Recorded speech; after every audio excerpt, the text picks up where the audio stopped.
Harap guys! Hood Ass TV nagbabalik. Yung araw nga pala guys, ay sasakay kami sa bangka na to. Mag-island hopping nga pala kami guys. At syempre guys, sinuot ko na nga pala ang maskara na pang COVID-19.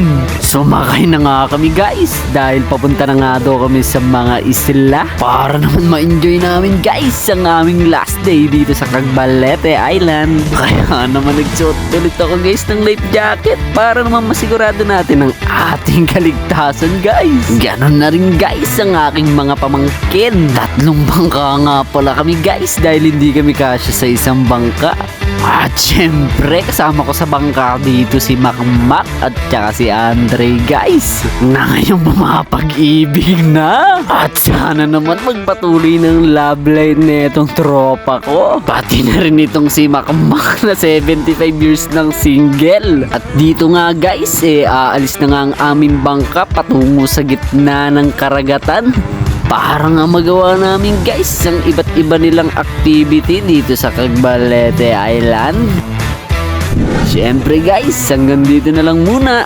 Hanggang sa muli. Paalam!